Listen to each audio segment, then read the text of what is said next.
Happy Father's Day to everyone and all our fathers out there. This Father's Day weekend, I'd like to say a little something. I'm going to be reading from Psalm 103:13. As a father has compassion on his children, so the Lord has compassion on those who fear him. Just as the Father loves and cares for his children, is just as the Lord loves and cares for his people. We see that fathers always want what's good for their children, fulfill their desires, and guides them in a bright path. This is just how the Lord, our Heavenly Father, cares for us, his children on earth. A father is loving. Father's love is unconditional. No matter the situation, our Father in heaven and our Father on earth will never lose the love they have for their children. Even if we may do wrong things or not obey, the love that they have for us will stay. A father is caring. Fathers always want what's best for us. Fathers never have negative thoughts for their children's future. They fulfill our every needs, no matter what lengths they must go to complete them. A father is understanding. Even if they're going through tough times, they're always there for you.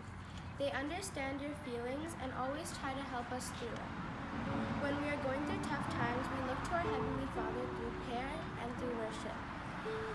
And when we are going through tough times, we also look to our fathers on earth. We talk to them and we ask them to help us. They cheer us up anytime, anywhere. This Father's Day weekend, we thank our fathers on earth and in heaven. We thank them all for what they do for us, their hard work, their compassion, and their unconditional love.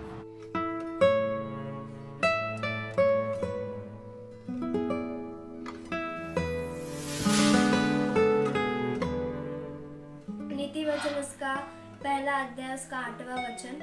हे मेरे पुत्र अपने पिता की शिक्षा पर कान लगा और अपनी माता की शिक्षा को न तज। सच इस वचन में यह है कि अपने पिता की शिक्षा पर हमें कान लगाना है। जो हमारा पिता कहता है, हमें उस शिक्षा को जानना है कि वो हमारे लिए क्या कहता है और क्या नहीं। हमें हमारा पिता यही बताएगा कि हमें सही रास्ते पर चलना है, हमें उस चीज़ पर कान लगाना है। बचपन से ही हमारे पिता हमें यही शिक्षा देता है कि हमें हमारे लाइफ में आगे चलकर किस रास्ते पर चलना है। हमें हमारे पिता कभी गलत चीज़ों को या गलत चीज़ हमें कभी नहीं सिखाएगा। हमें यही सिखाता है कि हमें सही रास्ते पर चलना है और हमें हमारे पिता की शिक्षा पर ध्यान लगाना है, कान लगाना है कि हमसे वो क्या कहता है। और अगर हम अपनी पिता की शिक्षा को जानेंगे, कान लगाएंगे, तो हम अपनी लाइफ में बहुत आगे बढ़ेंगे। एक लाइफ हमारी बहुत अच्छी होगी जब हमारे पिता को सुनेंगे हमसे क्या कहता है। और सच में थैंक यू सो मच, आप जैसे पिता का हमारे जीवन में साथ है, इसलिए हम बहुत खुश नसीब है। और आपकी परवरिश के लिए मैं बहुत थैंक यू बोलूँगी, काका और पापा दोनों को ही, यहाँ पर कि हमारे लाइफ में है करके। थैंक यू सो मच और हैप्पी।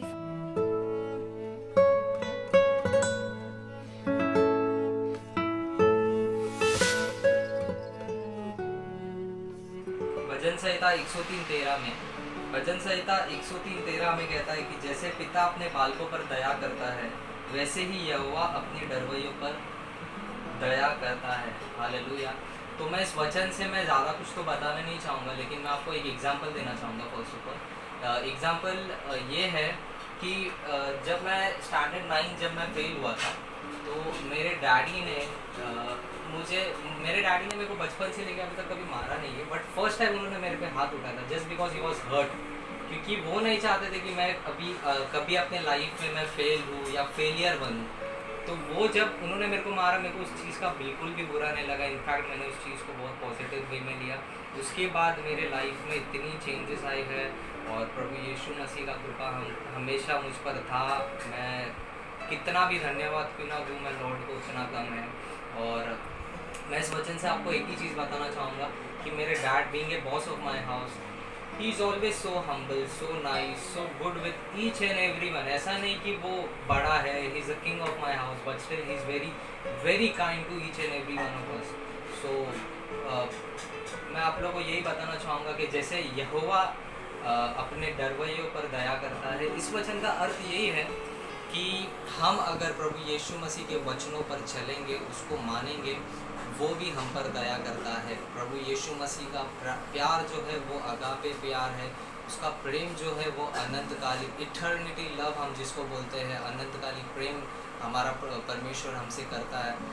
हम उस प्रेम का जो है अर्थ कभी कभी कभी चुका नहीं सकते। हम कभी भी कितना भी हम क्यों ना धन्यवाद दें उतना कम है। वैसे ही हमारा पिता, हमारे जो फादर है वो भी हमसे उतना ही प्यार करते हैं।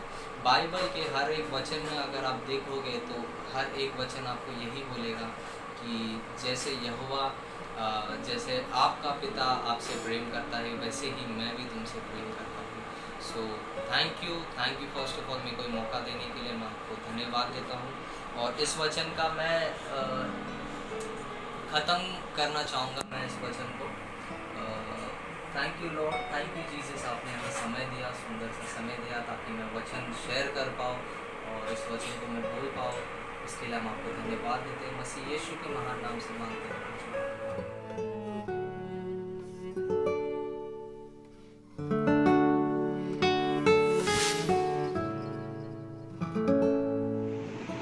Praise the Lord. लूका का 15-20वां अध्याय। जब वो उठकर अपने पिता के पास चला, वो अभी दूरी था कि उसके पिता ने उसे देखकर तरस खाया और दौड़कर उसे गले लगाया और बहुत चूमा। यह एक कहानी परमेश्वर में यीशु मसीह ने एक पिता और बेटे के बारे में उदाहरण के तौर पे बताया था। कैसे एक बेटा जो उसके पिता को 2 बेटा रहते हैं, लेकिन जो छोटा बेटा रहता है बहुत अंधकार में रहता है और बुरी संगति में रहता है। तब एक दिन छोटा बेटा अपने पिता से अपना जो प्रॉपर्टी का हिस्सा मांगता है अपने पिता से, और पिता उसे देता है और प्रॉपर्टी का हिस्सा लेके दूसरे शहर में जाता है, अपने दोस्तों के साथ ऐश करता है। और ऐश करने के बाद उसके सारा पैसा ख़त्म हो जाता है और उसके पास खाने के लिए रोटी नहीं, पैसा नहीं और रहने के लिए घर भी नहीं रहता। इतना बुरा हालत होता है। तब वो एक नौकरी ढूंढता है, तो उसे नौकरी मिलता है सुअरों का देखभाल करना, उसको खाना खिलाना, और जो सुअर खाता था वो भी वही खाता था। तब उसे याद आया कि उसके पिता के पास तो इतने सारे नौकर हैं कि वो एक बार बोलेगा तो ये लेकर तो लेके आएंगे, खाना लेकर तो खाना लेके आएंगे, उसके लिए कपड़ा लेकर तो कपड़ा लेके आएंगे, और वो बोले तो बाहर जाएंगे, अंदर आओगे तो अंदर आएंगे। इतने सारे, इतना अच्छा पोजीशन पे था उसका पिता। तब उसे अपने पाप का पश्चाताप होने लगा। फिर वो अपने पिता के घर लौटा। उसी में बताया कि वो तब दूरी था, तो उसके पिता ने उसके पास चला और दूरी से देख के उसके पिता ने उसको देखकर तरस खाया। इसी तरह हम भी अपने पाप में डूबे हैं, लेकिन परमेश्वर हमें नहीं छोड़ता है। हमें तो परमेश्वर हमारे भी देखभाल करता है। अगर तुम अपने पाप का पश्चाताप करो और पिता के पास जाओ तो पिता तुम्हें क्षमा करेगा और तुम्हें अपने शरण में लेगा। और एक उदाहरण परमेश्वर ने दिया, मत्ती का 18 में से 12 और 13 पढ़ेंगे तो उसने परमेश्वर ने एक चरवा के बारे में कहा। जो चरवा के पास 100 भेड़ें रहते हैं, अगर एक उसमें से एक हो जाता है, लेकिन चरवा वो 99 को छोड़ के रोज के पीछे भागता है। तो उसी तरह पिता ने कहा है, परमेश्वर ने कहा है जो वचन में, कि एक भी आत्मा नाश नहीं हो सकती, क्योंकि ये सब जो भी बना हुआ है सब परमेश्वर का है। सारे बच्चे जो भी है धरती पे, सारे बच्चे परमेश्वर का है और सब परमेश्वर के पास ही जाना चाहिए। उसी तरह परमेश्वर हमसे इतना प्यार करता है, जैसे वे चरवा अपने भेड़े से प्यार करता है, जैसे पिता अपने खोए बेटे से प्यार करता है, वैसे पिता परमेश्वर भी अपने से प्यार करता है। हमें अपने पाप का पश्चाताप करें और परमेश्वर के पास आए और परमेश्वर में बढ़े, परमेश्वर वचन में बढ़े, हमेशा प्रार्थना में रहे और बुरी संगति से दूर रहे, अंधकार से दूर रहे और उजाला में रहे। हमें जय मसीह। हालेलुया।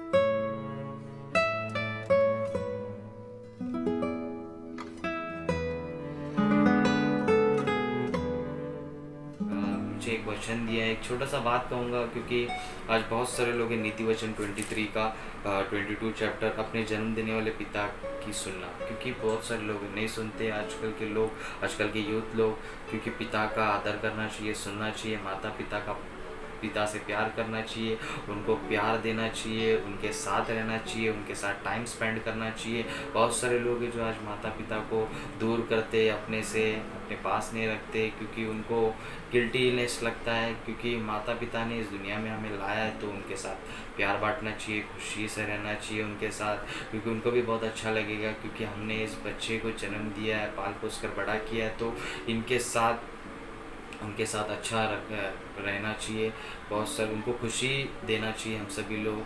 सो आज का यही वचन है कि माता पिता का आदर करना चाहिए। माता बूढ़ी हो जाए तब भी उससे तुच्छ नहीं जानना चाहिए, माता का भी बहुत आदर करना चाहिए, माता पिता का खास करके बहुत ख्याल रखना चाहिए, क्योंकि उनका कोई नहीं है, उनका बच्चा ही आखिर में जो सहारा होता है, उनको देखने वाला होता है। तो वैसे उनको सेफली और अच्छे से रखना चाहिए, हर उनके नीड्स को हमें अभी फुलफ़िल करना चाहिए, तो वैसे उनको सेफली और अच्छे से रखना चाहिए, हर उनके नीड्स को हमें अभी फुलफ़िल करना चाहिए, क्योंकि बचपन में उन्होंने हमें संभाला, बहुत अच्छे से रखा है। तो ये टाइम हमारा है जो हमें उनके साथ प्यार देना चाहिए, प्यार बांटना चाहिए, खुशी से रहना चाहिए, उनको हर चीज़ जो उनको ज़रूरत है वो देना चाहिए।